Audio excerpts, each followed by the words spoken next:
तो hello ji and welcome to the channel. क्या हाल है आप लोगों के? फुल ऑन सुपर डुपर मौज मस्ती चल रही है कि नहीं? सबसे पहले मुझे ये बता दो। और आज हम इसी मौज मस्ती के साथ पढ़ने वाले हैं नया चैप्टर जिसका नाम है lines and angles. Updated NCERT आ चुकी है दोस्तों, जिसमें क्वेश्चंस हो गए रिड्यूस। तो अब ऐसी वाली एनसीईआरटी से हम क्वेश्चन एक एक चुन चुन के सॉल्व करेंगे और उनको अपने दिमाग में बैठा लेंगे। ये हमारा आज का टारगेट है। मैं बहुत खुश हूं आज क्योंकि मजा आ रहा है। नया सेटअप बन गया पढ़ाने का, थोड़ा सा इजी हो गया है। ज्यादा वीडियोस आ रही होंगी तो चैनल को कर लो सब्सक्राइब चटापट। चलो शुरू करते हैं आज का चैप्टर। चैप्टर का नाम है as you know lines and angles. Very very very very important chapter है क्योंकि इससे पीछा नहीं छूटने वाला यार। अब पढ़ोगे 9th में पढ़ोगे, उसके बाद 8th में नहीं है बट 9th पढ़ोगे, फिर 10th में पढ़ोगे, फिर ट्रिग्नोमेट्री बन जाएगा ये चैप्टर। मतलब बाप्स ऑफ ऑल चैप्टर मैथ्स का बन जाएगा, पता भी नहीं चलेगा। तो अभी से ध्यान लगा के समझ के पढ़ना। क्या है लाइंस एंड एंगल्स? क्या लाइंस के बारे में तुम्हें पता है? भाई देखो, लाइन सेगमेंट पता है। लाइन सेगमेंट क्या होता है? कोई भी ऐसा सेगमेंट जिसके दो एंड पॉइंट हो। This is a line segment A and B. अब क्या होता है, अगर ये लाइन सेगमेंट जो है इस तरीके से डेवलप हो जाए कि इसकी कितने भी आगे तक आप बढ़ा दो इन दोनों पॉइंट्स को, then this is called a line. अगर आपको ये डिफरेंस पता है तो कोई आपको बेसिक्स में नहीं हरा सकता। क्या नहीं कर सकता? हरा नहीं सकता। एंड अब बात करें एंगल की, तो भाई वी ऑल नो एंगल क्या होता है। दो लाइंस के बीच में ये जो दो लाइन के बीच का जो वर्टेक्स है ना, this is called the vertex. याद रखना, इसके ऊपर क्वेश्चन आ सकता है कि भैया वर्टेक्स क्या होता है। ये बेसिक स्ट्रांग होने चाहिए। इनके बीच का जो स्पेस होता है उसे कहते हैं एंगल। एंड आई होप आपको बहुत अच्छे से पता है एंगल क्या होता है, but the concept is how to use it in questions, वो हम सीख रहे होंगे। ठीक है, तो फटाफट बेसिक्स अपन ने थोड़े बहुत समझ लिए एंड अब आगे बढ़ते हैं इनटू द एक्चुअल थिंग्स कि चैप्टर में असल में है क्या। चैप्टर में पहला टॉपिक आता है जी कॉम्प्लीमेंट्री एंगल्स। क्या होता है ये? बहुत बढ़िया। कॉम्प्लीमेंट्री का मतलब होता है साथी। तू मेरा साथी, मैं तेरा साथी। तो मतलब जब दो एंगल्स को साथी मिल जाते हैं तो वो बन जाते हैं कॉम्प्लीमेंट्री। मतलब समझाते हैं। देखो, कोई भी दो एंगल है, अगर वो क्या है, उनका सम करो। क्या करो? उनका सम करो। सपोज करो एक एंगल था ए, इसको मैंने लिखा ए, और एक दूसरा एंगल था बी। इस तरीके से एंगल को डिनोट करते हैं पीछे से ये डंडे लगा के। अगर इन दोनों का सम जो है क्या, वो कितना आ जाए, 90 डिग्री टोटल आ जाए, then these are called complementary angles. तो यहां पे लिखा भी हुआ है two acute angles that add to form a right angle. Right angle का मतलब ही क्या होता है? 90 डिग्री। तो देखो, ये वाला एंगल और ये भी 45 डिग्री है और ये भी 45 डिग्री है। थोड़ा सा और इसको अच्छे से समझ लेते हैं क्लियर करके स्क्रीन, क्योंकि इसके ऊपर क्वेश्चन अभी हम कर रहे होंगे फटाफट। तो देखो बाबा, अब मान के चलो एक एंगल है, ये एंगल था 30 डिग्री, ठीक है जी। और उसके बाद आपका एक एंगल ये है 60 डिग्री। अब क्या आप में से मुझे कौन बता सकता है क्या ये दोनों कॉम्प्लीमेंट्री हैं? कमेंट करो छटापट। शाबाश, चक दे फट्टे बल्ले बल्ले। यस, ये दोनों क्या है?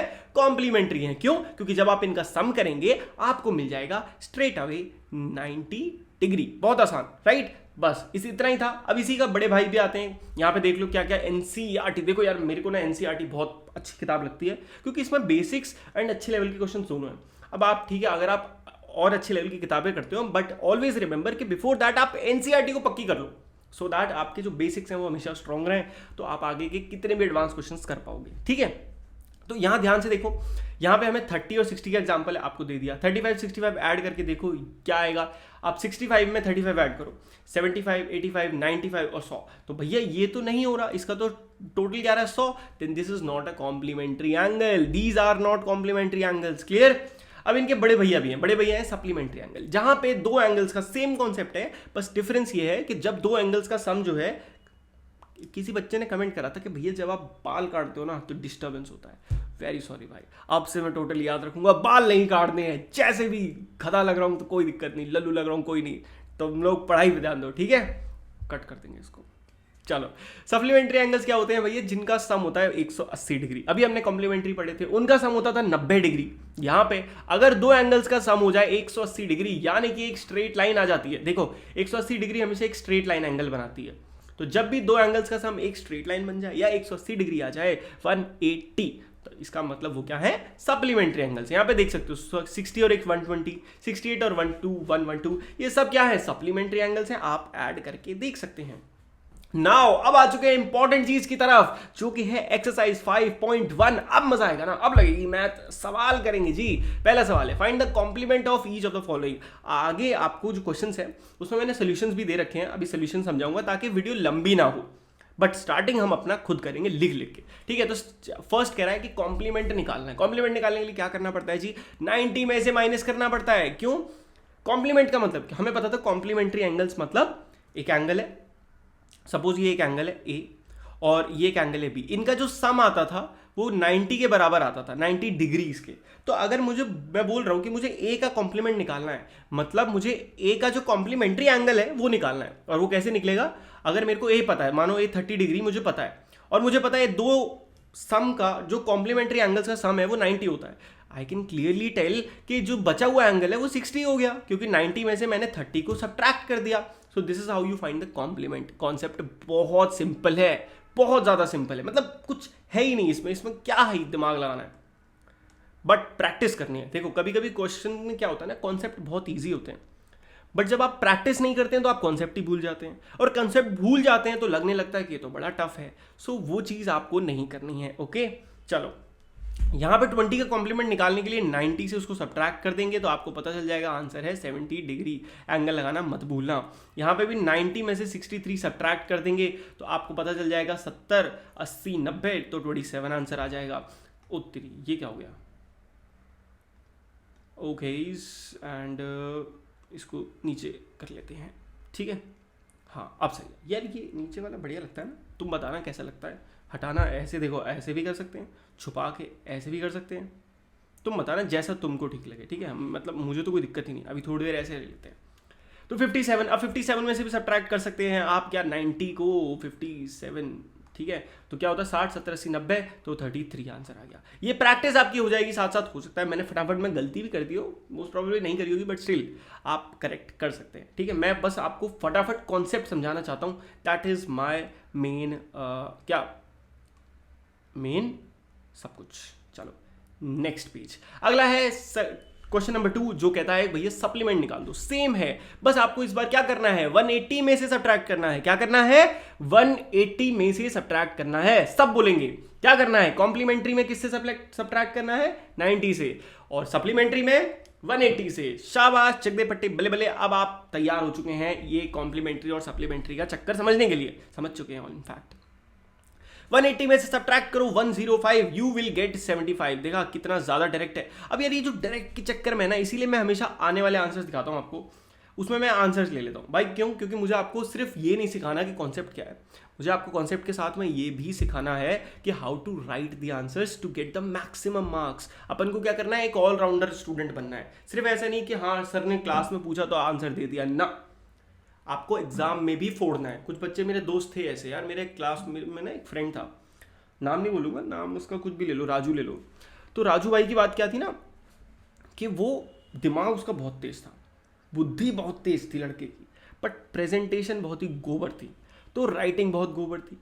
मैथ्स में अगर सर क्लास में कुछ पढ़ा रहे हैं और सर ने कुछ पूछा, ऐसा हो नहीं सकता वो अपना राजू भाई आंसर नहीं दे पाए। बट जब मार्क्स आते थे तो बेचारे के हमेशा टॉपर्स में चौथे या पांचवें पे ही रहता था, हमेशा टॉप नहीं कर पाता था, लड़कियां कर जाती थी। मैं बायस नहीं हूँ, ठीक है, मैं बस ये कहना चाह रहा हूँ उनकी प्रेजेंटेशन स्किल्स हम लड़कों से काफ़ी बेटर होती हैं, मेरी वैसे अच्छी हैं। सो पॉइंट ये है कि अगर आपको एक भाई स्मार्ट स्टूडेंट बनना है तो आपको इन दोनों चीज़ों को पकड़ना पड़ेगा। क्या है?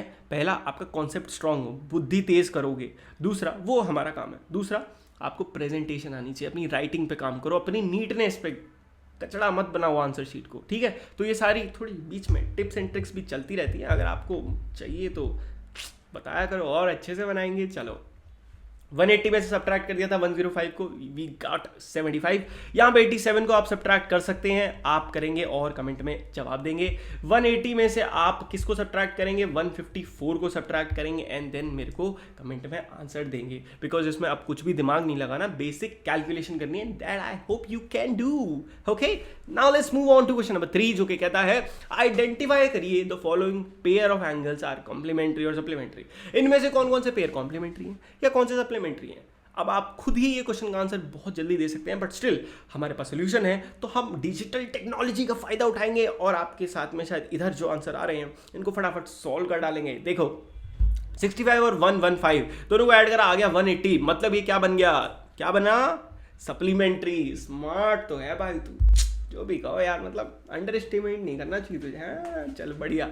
अगला क्वेश्चन नंबर आता है भाई 2, 63 27 ऐड करो, आ गया 90, क्या बन गया कॉम्प्लीमेंट्री। अगला 112 और 68, 112 68 को ऐड करा, आ गया 180, क्या बना, ये बन गए सप्लीमेंट्री। अब मैं आगे क्वेश्चन नहीं कर रहा हूं क्योंकि वीडियो बहुत लंबी नहीं बनाना चाहता हूं, मैं चाहता हूं कम से कम टाइम में आपको ज्यादा से ज्यादा परोस दूं, ज़्यादा समझा दूं, कॉन्सेप्ट पकड़ा दूं, ठीक है। तो आगे क्वेश्चन आई होप आप कर लोगे, या यहाँ भी देख लो तो कर लोगे यार, ऐड करके देखो, जहाँ 180 आ जाए वो सप्लीमेंट्री, जहाँ 90 आ जाए वो कॉम्प्लीमेंट्री। इससे ज़्यादा टीचर कुछ दिमाग नहीं लगाएगा, मैक्सिमम आपको ये दे देगा एक ऐसा क्वेश्चन जो कि ना सप्लीमेंट्री होगा ना कॉम्प्लीमेंट्री होगा, तो आप लिख दोगे neither supplementary nor complementary. Okay जी, चलो शाबाश।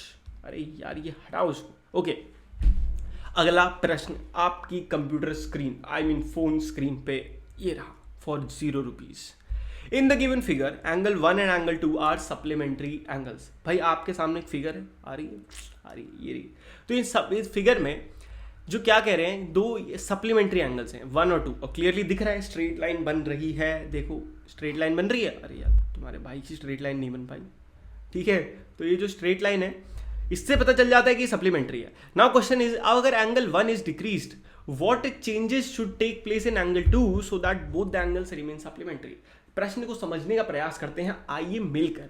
प्रश्न कह रहा है कि अगर एंगल 1 को छोटा कर दिया जाए, अगर एंगल 1 कुछ इधर ऐसे आ जाए, ठीक है, ये वाली लाइन को भूल जाओ, तो एंगल 2 में क्या करना पड़ेगा जिससे सप्लीमेंट्री का सिस्टम सप्लीमेंट्री बना रहे।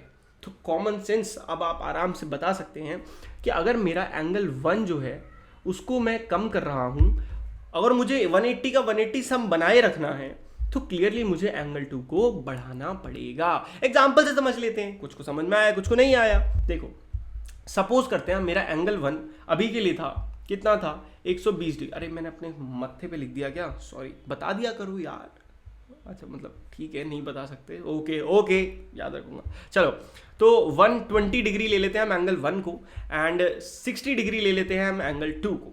अब आपसे मैं कहता हूं कि मैंने अपने इस एंगल को, फर्स्ट एंगल को डिक्रीज करके कर दिया 100, और मुझे इनका सम बनाए रखना है 180।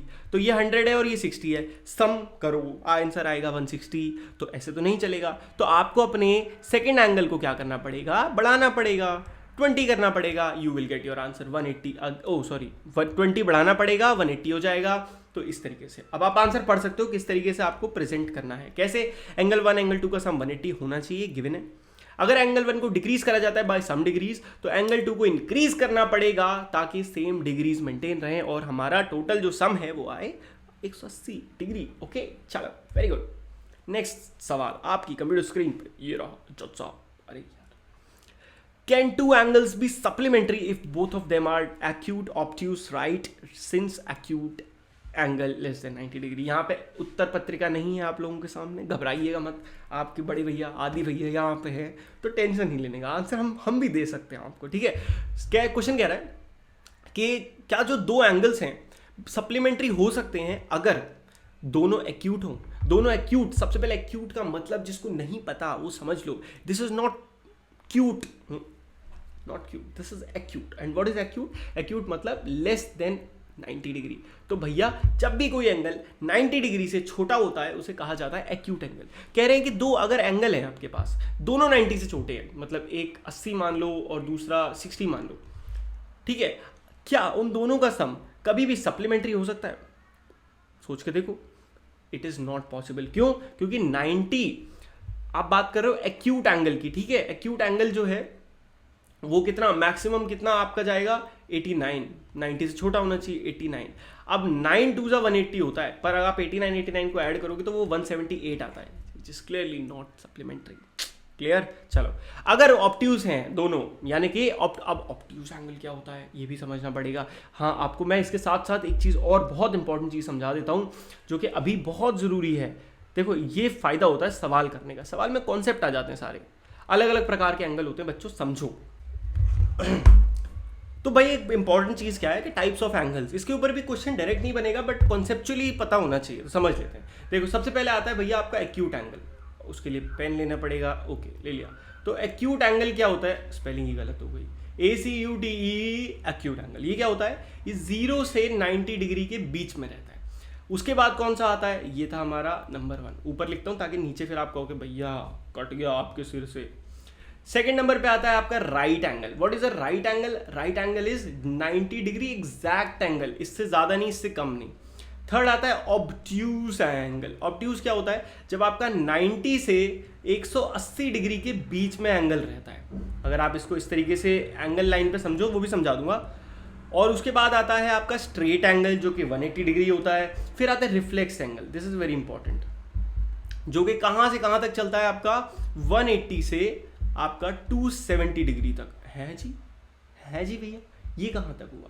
तो देखो यहां से आपका यहां तक देखो, तो जो 270 की डिग्री के बीच में एंगल रहता है, देखो ये होता है आपकी 180 डिग्री की लाइन। तो यहां इसके बीच में जो एंगल लाई करेगा ना, ये 0 डिग्री की लाइन है, this is called reflex angle. And उसके बाद यहां पे आ जाता है तो वो कंप्लीट एंगल बन जाता है। तो ये कुछ बेसिक्स थे एंगल्स के, ये आपको पता होंगे तो आप मतलब धज्जियां उड़ा सकते हैं सवाल की, और आप उड़ा भी देंगे। चलो, तो अगर दो एंगल्स एक्यूट हैं तो क्या वो सप्लीमेंट्री बना सकते हैं? नहीं बना सकते, क्योंकि वो 90 से कम रहेंगे हमेशा। ऑब्ट्यूज हैं तो बना सकते हैं डेफिनेटली, क्योंकि उनका जो सम है वो 180 आ सकता है। बट अब एक इंपॉर्टेंट चीज यहां पे है जो कि आपको ध्यान रखनी पड़ेगी कि यहां पे सिर्फ कुछ ही केसेस में ऐसा हो पाएगा, अगर दोनों, यहां पे क्या कह रहा है, दोनों एंगल ऑब्ट्यूज हो, यानी कि दोनों एंगल 90 से 180 के बीच में लाई कर रहे हैं। तो यहां पे सिर्फ एक 90 और 90 वाला जो केस है उसमें काम हो सकता है, इसके अलावा किसी केस में नहीं बनेगा। बट 90 इंक्लूडेड है, देन ये एक आंसर यस हो जाएगा। अगर दोनों राइट एंगल है तो हाँ जी बिल्कुल बना सकते हैं। अगर दोनों, since acute angle is less than 90, ये कोई आंसर नहीं है, तो आप इसको छोड़ सकते हैं। सो आई होप आपको कॉन्सेप्ट क्लियर हो गया होगा इस क्वेश्चन का। पहली बात तो इस टाइप का क्वेश्चन पेपर में नहीं आ रहा होगा, जो क्वेश्चन आएगा वो है अगला, तो उस पर और ज्यादा ध्यान से फोकस करना। अगला क्वेश्चन कह रहा है कि एक एंगल है जो 45 डिग्री से ग्रेटर है, it is complementary is its complementary angle greater than 45 equal to 45 less than 45। क्या बोल रहा है? एक नंबर है आपके सामने 45, जो एक एंगल है जिसको हम x मान लेते हैं, जो कि 45 डिग्री से लार्जर है। कितना है? 45। वो 46 हो सकता है, 47 हो सकता है, 50 हो सकता है, 60 हो सकता है, कुछ भी हो सकता है। बट अब ये आपको बताना है क्या जो उसका कॉम्प्लीमेंट्री एंगल बचा, क्या बोलते हैं, कॉम्प्लीमेंट्री एंगल बचा, वो 45 डिग्री से बड़ा होगा, छोटा होगा या बराबर होगा। अब ये अगर आपको कंफ्यूजन हो रही है स्लाइड भी, तो मैं समझाता हूं कि 45 का लोचा क्या है। ये 45 45 45 क्यों आ रहा है बीच में? एक्चुअली पहले तो स्क्रीन साफ कर लेते हैं ताकि चीज़ें दिखें। अब दिख रही हैं। तो 45 का सिस्टम ये है कि अगर ये आपका 90 डिग्री एंगल है, ठीक है, तो ये जो मिडिल लाइन है यानी कि एग्जैक्टली बीच में डिवाइड करती है 90 को, तो वो है 45 डिग्री का एंगल, ठीक है, 45। अब आपसे कहा जा रहा है कि आपको एक एंगल है जो 45 से ग्रेटर है। कैसा है? ग्रेटर है 45 से। अब आपको क्या करना है? अब आपको ये बताना है कि जो उसका दूसरा एंगल है वो 45 से छोटा होगा, बड़ा होगा या बराबर होगा। तो एग्जाम्पल से समझते हैं। मान के चलो मैंने अपना एंगल लिया 50, 45 से ग्रेटर है। अब जो इसका कॉम्प्लीमेंट निकालना है वो 90 से माइनस करके निकलेगा। 90 में से माइनस करा, आई गॉट माई आंसर, क्या है? 40। अब 40 जो है 45 से बड़ा है, छोटा है या बराबर है? क्लियरली छोटा है। तो आंसर आपका हमेशा यही रहेगा कि लेस देन 45। आई होप आपको आंसर क्लियरली समझ आया होगा। ठीक है, चलो लास्ट प्रश्न है ये फिल इन द ब्लैंक्स वाला। अगर दो एंगल्स कॉम्प्लीमेंट्री हैं then the sum of their measure is, अगर दो एंगल्स कॉम्प्लीमेंट्री हैं तो उनका जो सम है वो कितना होता है?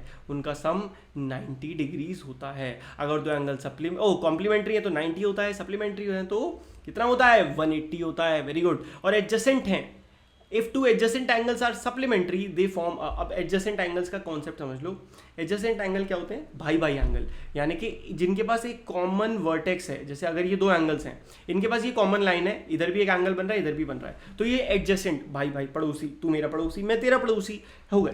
बट अगर वहीं पे एक एंगल ये, अरे अपने सिर के नीचे आ गया फिर से, एक एंगल ये है और एक एंगल ये है, तो क्या ये एडजेसेंट है? जी नहीं, ये एडजेसेंट नहीं है। क्यों? क्योंकि इनके बीच में कुछ भी कॉमन लाइन नहीं है। इनके बीच में एक कॉमन वर्टेक्स होना चाहिए, जैसे ये पॉइंट है, एक कॉमन लाइन होनी चाहिए, एंड देन आप कह सकते हो कि ये क्या है? एडजेसेंट है। तो ये नहीं है।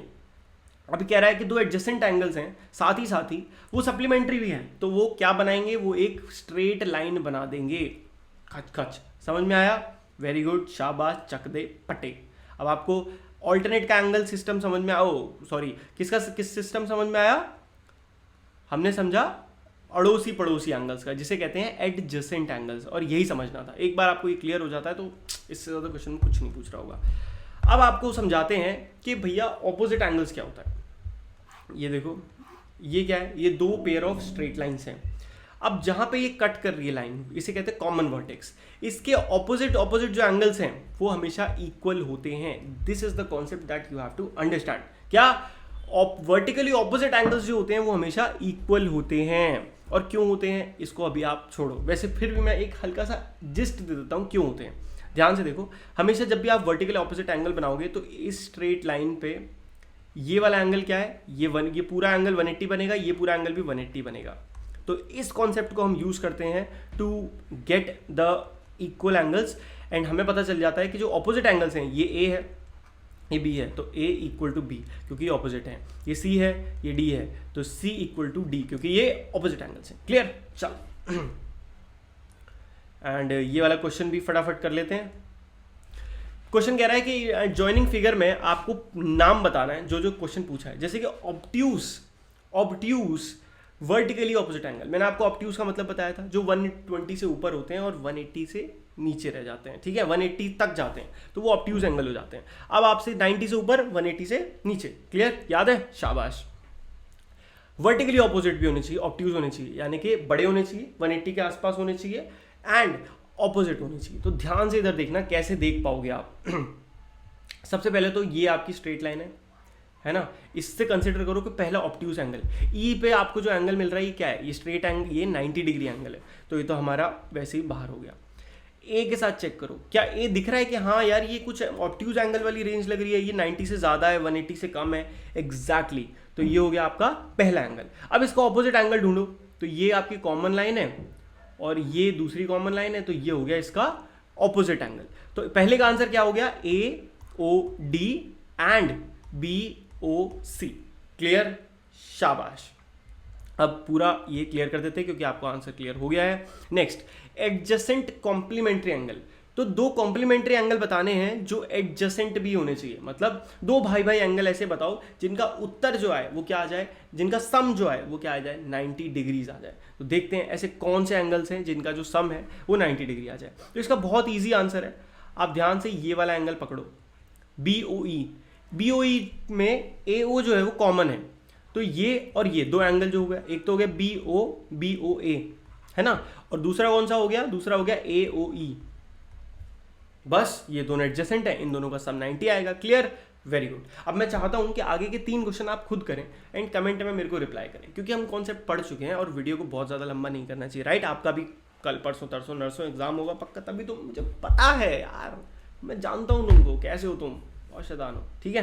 कमेंट में करना फटाफट, कॉन्सेप्ट समझा दिया है। अब हम आगे बढ़ते हैं नेक्स्ट एक्सरसाइज की तरफ, जो कि डिपेंड करेगी ट्रांसवर्सल पे, एंड यहाँ से मोस्टली क्वेश्चन आ रहे होंगे, तो इसका मैं एक एक क्वेश्चन आपको समझाऊंगा। अब ट्रांसवर्सल होता क्या है, देखो भैया, दो लाइन पकड़ो, दो लाइन को अगर कोई तीसरी लाइन काट देती है तो वो ट्रांसवर्सल कहलाता है। ध्यान से देखो, ये दो लाइन है, इसको किसी एक लाइन ने काटा, ट्रांसवर्सल। ये 3 लाइन है, इसको किसी एक लाइन ने काटा, transversal. This is the concept of transversal. Clear? चलो, इससे ज़्यादा इसमें कुछ नहीं समझना था, यहाँ है समझना। अब भैया जब एक ट्रांसवर्सल बनती है तो वो अपने साथ कई सारे एंगल्स को इंड्यूस कर देती है, मतलब एंगल्स को बना देती है। ध्यान से देखो, यहाँ पे 1 2 3 4 5 6 7 8 8 एंगल बनते हैं एक ट्रांसवर्सल की वजह से, और हर एंगल की कुछ प्रॉपर्टीज होती हैं, और एक बार आपको वो प्रॉपर्टीज पल्ले पड़ गई, उसके बाद आपकी चक्र फटे बले बले हो जानी है। कैसे? तो कॉन्सेप्ट्स के कुछ टाइप्स हैं, उनको समझते हैं। सबसे पहले इंटीरियर एंगल समझते हैं। नाम से क्या पता चलता है, बोलो? एग्जैक्टली, अंदर वाले एंगल। तो यहाँ इसके अंदर कौन से, दोनों लाइनों के अंदर 3 4 5 6 3 4 5 6, ये अंदर के एंगल्स हैं, इंटीरियर एंगल्स हैं ये। फिर आते हैं एक्सटीरियर, तो 1 2 7 8 भाई, 1 2 7 8 बाहरी एंगल्स, ठीक है? क्लियर? शाबाश। उसके बाद आते हैं corresponding angles and alternate angles. अब ये कॉन्सेप्ट थोड़ा सा आपके लिए नया है भैया, कॉरस्पॉन्डिंग क्या होता है एंड आपका ऑल्टरनेट क्या होता है। देखो, अगर मैं एक को फील कराने की कोशिश करूंगा, आपको फील करना है, क्या करना है, फील करना है। शाबाश। फील क्या करना है, सपोज आपने ऐसा सुना होगा कि क्या होता है, हमारे एक जैसी शक्ल के 7 लोग होते हैं दुनिया में, है ना? होते हैं कि नहीं होते हैं? करेक्ट। तो सिमिलरली हमारे यहाँ भी क्या होता है, मैथमेटिक्स में पहले तो स्क्रीन क्लियर करता हूँ और फिर फील कराऊंगा मूवीज की तरह, एकदम दिमाग चलाओ तगड़ा वाला। तो यहां पे भी हर बंदे का एक सेम शक्ल वाला बंदा होता है, सेम भाई होता है, ठीक है। कैसा? जो सेम प्रॉपर्टीज होल्ड करता है, जिसे कहते हैं कॉरस्पॉन्डिंग। यानी कि अगर एक लाइन है एल, ठीक है, इस एल लाइन पे ये वाला जो एंगल है जो कि इस लाइन और इस ट्रांसवर्सल से बन रहा है, वो भी इस दिशा में, दिशा भी ध्यान रखना, ठीक है, फील करा रहा हूं, अभी मैथमेटिकली भी समझा दूंगा। तो सेम इसी सेम दिशा में नीचे वाली लाइन पे भी तो कोई एंगल बन रहा होगा, ध्यान से। अब हम जाते हैं नीचे वाली एम लाइन पे। एम लाइन पे देखो इस दिशा में फिफ्थ एंगल बन रहा है, तो इन दोनों एंगल्स को कहा जाएगा कि कॉरस्पॉन्डिंग है। क्या है? कॉरस्पॉन्डिंग है। अब आप इसका दूसरा ट्राई करके देखो, एल लाइन पे नीचे एक एंगल बन रहा है 4, अब ये किस दिशा में? इस दिशा में, इधर, है ना। अब आप सेम एम लाइन पे जाके ढूंढोगे तो आपको मिलेगा 8, तो ये क्या हो गया? कॉरस्पॉन्डिंग। 4 और 8 कॉरस्पॉन्डिंग हो गए सेम। अब आप समझ सकते हो 2 और 6 भी कॉरस्पॉन्डिंग हो गए और 7 और 3 भी कॉरस्पॉन्डिंग हो गए। आया समझ में? थोड़ा थोड़ा क्लिक हुआ, वेरी गुड। तो यही था कॉन्सेप्ट कॉरस्पॉन्डिंग का। एंड ऑल्टरनेट का भी थोड़ा सा समझने की कोशिश करते हैं। देखो बाबा, ऑल्टरनेट का सिस्टम ये होता है कि z बनना चाहिए। क्या बनना चाहिए? z बनना चाहिए। जैसे कि यहाँ देखो, ये और ये z दिख रहा है क्या? z दिख रहा है कि नहीं दिख रहा है? Very good. अब z अगर आपको एक बार दिख गया तो z के कोनों में जो जो एंगल बन जाते हैं वो हो जाते हैं ऑल्टरनेट, जो कि एक इस साइड आएगा और एक इस साइड। ऑल्टरनेट नाम क्यों पड़ा? कभी टीचर आपसे पूछे अच्छा ऑल्टरनेट एंगल्स का नाम ऑल्टरनेट क्यों है, बता बता बता बता बता, तो आप बता सकते हो क्योंकि मैम ऑल्टरनेट एंगल्स हमेशा मोस्टली क्या होंगे? ऑपोजिट साइड होंगे, एक इस तरफ और एक इस तरफ, तभी वो ऑपोजिट कहलाएंगे। तो कॉरस्पॉन्डिंग एंगल्स के पेयर मैंने आपको बता दिए, 1 और 5, 2 और 6, 3 और 7, 4 और 8। ध्यान से देखो यही है। अब pair of alternate interior angles, अब अंदर वाले, क्या लाइन के अंदर वाले ऑल्टरनेट एंगल कौन से हैं? आपको बताया मैंने 3 6 और 4 और 5। अभी 4 और 5 कैसे, ये भी देखते हैं। ओके, अब आप ध्यान से देखो, एक उल्टा जेड भी बनेगा ऐसे, ये भी तो जेड है और इसके भी 2 कॉर्नर हैं, एक ये रहा एक ये रहा, तो ये ऑल्टरनेट एंगल्स हो गए अंदर वाले। अब बाहर का सिस्टम देखते हैं। बाहर का सिस्टम क्या होगा? Alternate exterior angle. तो ये जो 1 भाई हैं अपने, इसके लिए ऑल्टरनेट एंगल होगा 8, क्योंकि ऑपोजिट हैं। अगर ये सेम साइड में हो जाते तो वो हो जाते कॉरस्पॉन्डिंग एंगल्स, अगर ऑपोजिट साइड में है तो ऑल्टरनेट एंगल्स। क्लियर? शाबाश। चलो अब मैं आगे बढ़ रहा हूं, क्वेश्चन प्रैक्टिस करा रहा हूं सो दैट आपको फील आ जाए। एक ट्रिक है जो एनसीईआरटीज ने दी, एनसीईआरटी बुक में है, तो उसको आप समझ सकते हो, इससे जल्दी समझ में आ जाती चीजें। अगर कोई इस तरीके की, देखो 2 लाइनें और ट्रांसवर्सल है, आपको एफ ढूंढना है। जहां जहां एफ दिख गया वहां कॉरस्पॉन्डिंग एंगल है। देखो एफ के 2 कॉर्नर होते हैं, दोनों पे एंगल जो है कॉरस्पॉन्डिंग है ना। अगर जेड दिख गया, देखो मेरे को लगता है यार कॉरस्पॉन्डिंग को तो ट्रिक से समझने की जरूरत नहीं है, भाई भाई एंगल ढूंढने हैं कि अगर एक लाइन में इस दिशा में जो एंगल है, नीचे वाली लाइन में उस सेम दिशा में कौन सा एंगल है। अगर ये कॉन्सेप्ट आपको पता है then easily you can find the corresponding angles. और अब आपको ये भी कॉन्सेप्ट पता है कि अगर सेम चीज ऑपोजिट डायरेक्शन में हो जाए तो वो ऑल्टरनेट हो जाते हैं। ध्यान से यहाँ देखो, ये अगर ये यहाँ होता तो ये कॉरस्पॉन्डिंग हो जाता, पर ये क्योंकि ऑपोजिट साइड में है तो ये ऑल्टरनेट हो गया। सेम यहाँ सेम यहाँ। क्लियर? चलो अब पकड़ते हैं क्वेश्चन और धड़ाधड़ क्वेश्चन पेलना शुरू कर देते हैं। आ गई एक्सरसाइज 5.2। एनर्जी ले आओ यार, उठो उठो, लाल अब आंखें खोलो। सो तो नहीं गए? वैसे तो सो ही नहीं सकते तुम, उठो। चलो सवाल नंबर 1 आपकी कंप्यूटर स्क्रीन पे आ चुका है। पहला सवाल कह रहा है state the property that is used in each of the following statement. अब भैया ये 3 स्टेटमेंट आपके सामने गिवन है, इन तीनों स्टेट में एक एक प्रॉपर्टी का यूज हुआ है। कौन सी प्रॉपर्टी है? कह रहा है कि if A is parallel then B, then अगर ए पैरेलल है बी के then angle 1 is equal to 5। अब एक और आपको बहुत इंपॉर्टेंट चीज समझनी पड़ेगी। अभी हमने देखा था कोई भी 2 लाइन है ट्रांसवर्सल है ना, क्या है? ट्रांसवर्सल है।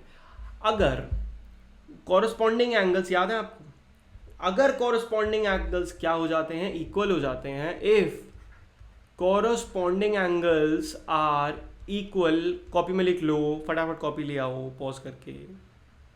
गुड, ठीक है। अब लिखो अगर कॉरस्पॉन्डिंग एंगल्स इक्वल होते हैं देन 2 लाइन्स आर क्या होती हैं? वो पैरेलल। अगर 2 लाइन्स पैरेलल होती हैं उसके अलावा ऑल्टरनेट एंगल्स भी इक्वल हो जाते हैं। तो जितने एंगल्स हमने पढ़े थे वो सब क्या हो जाते हैं? अगर वो इक्वल हों, अगर 2 ऑल्टरनेट एंगल्स इक्वल है दोनों लाइन स्ट्रेट लाइन है, अगर 2 कॉरस्पॉन्डिंग एंगल्स इक्वल हैं दोनों लाइन पैरेलल लाइन है। क्लियर? तो यहां पे अगर दिया है ए और पैरेलल बी है, देन एंगल 1 और एंगल 5, एंगल 1 ये रहा अपना भाई, एंगल 5 ये रहा, ये इक्वल हो जाते हैं। ये से कैसे पता चला? क्योंकि हमें पता है अगर 1 और 5, अगर ए और बी पैरेलल हैं तो जो उनकी कॉरस्पॉन्डिंग एंगल्स होंगे वो भी इक्वल हो जाएंगे, यानी कि 1 5 के इक्वल हो जाएगा, 2 6 के इक्वल हो जाएगा, 4 7 के इक्वल हो जाएगा एंड 3 8 के इक्वल हो जाएगा। राइट? एग्जैक्टली। क्लियर कर देते हैं स्क्रीन। ठीक है, चलो अगला, अगर 4 और 6 एंगल इक्वल हैं, कौन सा? 4 एंड 6, ये क्या है? क्या है? ऑपोजिट डायरेक्शन में और अंदर है, तो क्या होगा? ये हो गए ऑल्टरनेट एंगल्स, ऑल्टरनेट वो भी इंटीरियर वाले। ठीक है, तो इससे हमें क्या पता चलता है? इससे हमें पता चलता है कि ए और बी पैरेलल हैं, ऑल्टरनेट एंगल्स जहां हो गए इक्वल, दोनों ए बी हो गए पैरेलल।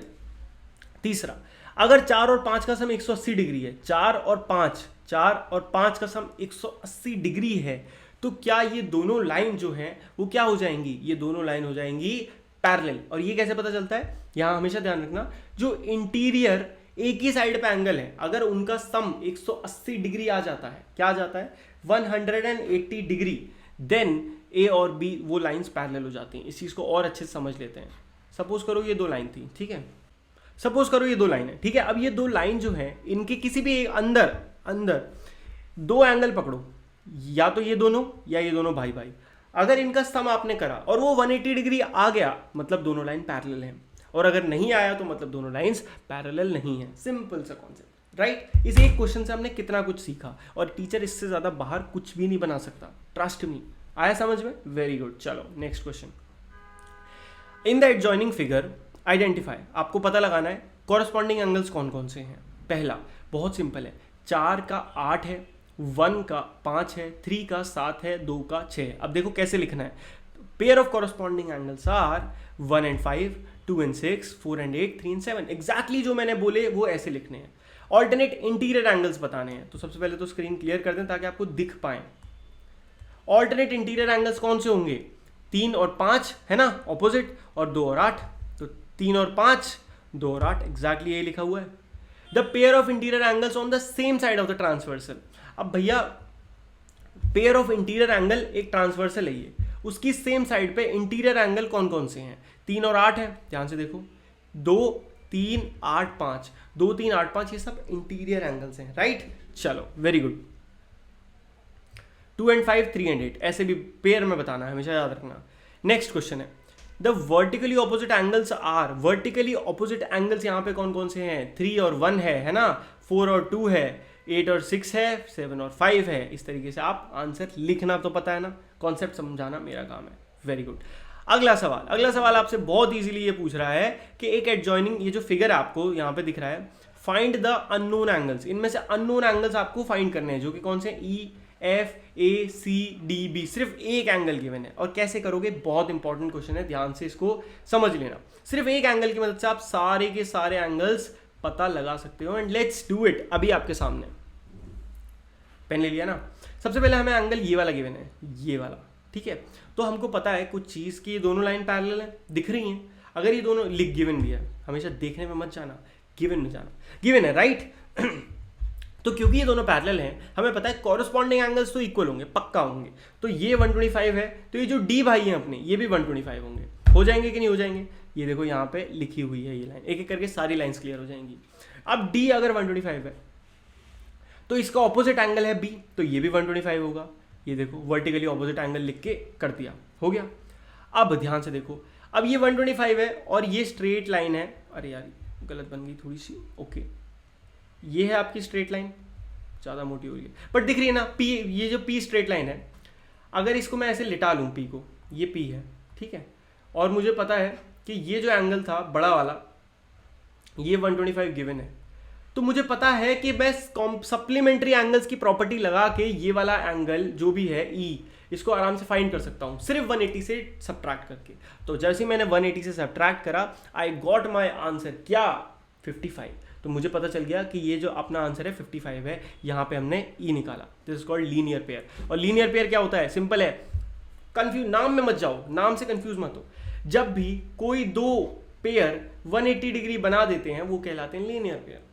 कॉम्प्लीमेंट्री एंगल्स याद रखना अलग अलग कॉम्प्लीमेंट, अलग अलग एंगल भी हो सकते हैं, उनका सम कॉम्प्लीमेंट्री सप्लीमेंट्री हो सकता है, बट जब ऑल्टरनेट भाई भाई एंगल 180 बना दें तो वो लीनियर पेयर भी कहलाते हैं। क्वेश्चन ऐसे भी आ सकता है। अब आपको ये पता चल गया, ई पता चल गया, तो ई से एफ सेम आएगा, ये 55 तो ये भी 55 भाई भाई हैं। अब हम प्रॉपर्टी लगाते हैं ऑल्टरनेट एंगल। अब देखो यहाँ पे कॉरस्पॉन्डिंग एंगल्स फिर मिल गए, ई का कॉरस्पॉन्डिंग है ए और एफ का कॉरस्पॉन्डिंग है सी, तो सिमिलरली ये भी पता चल गया, ये भी पता चल गया। अब आप आंसर देख सकते हो सिमिलर तरीके से। वॉजंट इट ईजी, है ना? तो सिंपल है यार, बस आपको बेसिक ज्योमेट्री लगानी है दिमाग में, फिर मजा आ जाएगा। 2 क्वेश्चन रह गए, फटाफट करते हैं। कह रहा है find the value of x in the each of the following figures, अगर दोनों लाइंस पैरेलल हैं। पहले में देखते हैं, पहला तो बहुत ही सिंपल है भैया। देखो ये एंगल अगर क्या है 110 डिग्री है, तो ये कॉरस्पॉन्डिंग है इसका भाई है, तो इसको भी क्या होना पड़ेगा 110 होना पड़ेगा, क्योंकि पैरेलल लाइन है। अब मुझे दिख रही है ये स्ट्रेट लाइन है, स्ट्रेट लाइन का सम होता है 180 डिग्री, तो 110 प्लस x जो होना चाहिए किसके इक्वल होना चाहिए, 180 के होना चाहिए। यानी कि मुझे x निकालने के लिए बस सब्ट्रैक्ट करना पड़ेगा 110 को, तो आंसर आ जाएगा 70 डिग्रीज। x की वैल्यू आ गई 70। Clear, very good. चलो अब सेकंड क्वेश्चन देखते हैं। सेकंड क्वेश्चन में x की वैल्यू में बहुत सारी लाइन है, 2 ट्रांसवर्सल, कंफ्यूज नहीं होना है, सेम कॉन्सेप्ट पकड़ के चलना है। और इस बार तो देखो ओरली करेंगे। कैसे करेंगे? ओरली करेंगे। देखो अब सबसे बढ़िया प्रॉपर्टी होती है भाई, देखो कॉरस्पॉन्डिंग। अगर ये 100 है तो ये भी अपना 100 हो गया। अगर ये 80 है तो ये 2 लाइन है और ये ट्रांसवर्सल है, तो ये भाई भी 80 हो गए। अब ये अगर 80 है तो ये लाइन भी क्या हो गई, 80 हो गई। Very good. और अगर ये 80 है तो ये भाई भी क्या हो जाएंगे अपने 100 में से 180 में से माइनस कर दो 80 को, आपका आंसर आ जाएगा 100। ये था लॉन्ग तरीका। अब मैं आपको बताता हूँ super super super super super short तरीका। अगर आप प्रॉपर्टी समझ गए, ध्यान से देखो, ये 2 लाइन है और ये एक ट्रांसवर्सल है, तो ये और ये दोनों भी तो क्या होंगे, कॉरस्पॉन्डिंग होंगे। तो ये 100 है तो ये भी 100 हो जाएगा। सिंपल, आप ऐसे भी कर सकते हैं। ठीक है, totally up to you. Teacher will never cut marks अगर आप आंसर शॉर्ट करते हो, डोंट वरी, क्योंकि आपका कॉन्सेप्ट है। बुद्धि आपकी जितनी तेज है उतनी जल्दी आंसर कर दोगे, है ना? चलो अगला सवाल। इनफैक्ट दोनों सवाल शायद यहीं पे है। क्या कह रहा है? नहीं, एक ही है। गिवन फिगर में से the arms of 2 angles are parallel. दोनों के आर्म्स जो हैं वो पैरेलल हैं। BC आर्म और EF आर्म भी पैरेलल है, AB आर्म और DE आर्म भी पैरेलल है। अब आपको बताना है ABC एंगल 70 डिग्री है और आपको 2 एंगल निकालने हैं। कौन सा एंगल? एक तो DEF ये वाला एंगल, दूसरा DGC और ये वाला एंगल। ये दोनों एंगल निकालने हैं और बहुत ज्यादा इजी है। आपको इस तरह क्वेश्चन करने के लिए हमेशा एक चीज करनी है, that is completing the lines. क्या करना है? लाइंस को कंप्लीट करना है। ये लाइन यहां तक रोक दी ना इन्होंने, हम नहीं रोकेंगे, हम इसको नीचे ले जाएंगे। इसको भी यहाँ रोक दिया, नहीं रोकेंगे, नीचे ले जाएंगे। ये यहाँ तक लेके जाएंगे और इसको यहाँ तक। अब आपको अपनी प्रॉपर्टीज दिखनी शुरू हो जाएंगी। आपको पता है कॉरस्पॉन्डिंग नाम की एक प्रॉपर्टी होती थी, तो क्योंकि ये ट्रांसवर्सल है तो ये यहाँ पे भी सेम होगा, है ना? तो ये एंगल भी हो जाएगा 70, और ये अगर 70 है तो इसका भाई ये कॉरस्पॉन्डिंग है, तो ये यहाँ 70 हो जाएगा। दोनों का आंसर 70। Very simple, right? और लिखना कैसे है, ध्यान से देखो। दोनों लाइन पैरेलल है, एक गिवन है 70, तो DGC जो है क्योंकि वो कॉरस्पॉन्डिंग एंगल से 70, और ये दोनों इक्वल है क्योंकि अगेन ये दोनों कॉरस्पॉन्डिंग एंगल्स है। बस इस तरीके से लिखना है और आपको फुल मार्क्स मिलेंगे, कोई रोक नहीं सकता। मेरे बच्चे शकुनी याद है यार, मैं बीच बीच में खुद भी बोल देता हूँ ना, छोड़ो। लास्ट सवाल है जिसमें एक एक करके आपको क्या बताना है कि L और M पैरेलल हैं कि नहीं। उसका बहुत ही सिंपल फंडा है, इंटीरियर एंगल्स एक साइड के उनका सम निकाल दो। जैसे यहाँ पे है, अगर वो क्या आ गया 180 आ गया तो वेरी गुड, आंसर सही। जैसे कि 126 और 144 गिवन है, इनका सम करा, क्या ये 180 आ रहा है? नहीं, 170 आ रहा है, तो इसका मतलब ये पैरेलल नहीं है, ये कहीं ना कहीं जाके जुड़ जाएंगी। दूसरा देखते हैं, ये 7। अब यहाँ पे इंटीरियर एंगल गिवन नहीं है, but don't worry, we know properties. Vertically opposite angle इसका अगर ये है तो ये भी क्या होगा 75। अब दोनों को सम करो, 75 को जब सम करोगे तो आंसर आएगा 150, which is clearly not equal to 180, तो ये भी पैरेलल नहीं है। थर्ड देखते हैं, ये 57 है, अगेन निकाल लो वर्टिकली ऑपोजिट एंगल्स, ये 57 हो गया सेम, इन दोनों को ऐड करा, आ गया आपका आंसर 180। तो yes, L is parallel to M। Sum करना तो पता है ना आपको। अब यहां देखते हैं, यहां पे भी आप क्या लगाओ, opposite, vertically opposite angle property बहुत बढ़िया है। देखो इसका ऑपोजिट है ना, तो ये भी 72 हो गया, और 72 और 98 को ऐड करा तो आपको आ गया कितना आया, 170 आ गया, और तो आंसर फिर से नॉट पैरेलल आ जाता है। एंड आई होप इसी के साथ हमारा चैप्टर होता है समाप्त। चक दे फट्टे, बल्ले बल्ले, मजा बहुत आया भाई पढ़ के आप बताओगे ये पढ़ के मजा आया कि नहीं आया। ठीक है, पढ़ा के तो बहुत मजा आया, ट्रस्ट मी। चैप्टर बहुत मजेदार था, खूब एनर्जी के साथ पढ़ा हमने एंड आई होप आपको चैनल में मजा आ रहा होगा। तो क्या करना है, फटाक से अपने चैनल को सब्सक्राइब कर देना है, दोस्तों से भी कराना है खूब मौज मस्ती के साथ। एंड टेलीग्राम ग्रुप जरूर ज्वाइन करो भैया, वहां पे बहुत मस्ती होती है, खूब सारे सॉल्यूशन डाउट वाउट सब आते हैं, तो ज्वाइन कर लो। ठीक है, मिलते हैं नेक्स्ट वीडियो में, तब तक के लिए गुड बाय, टेक केयर, मौज मस्ती करते रहिए, बाय बाय।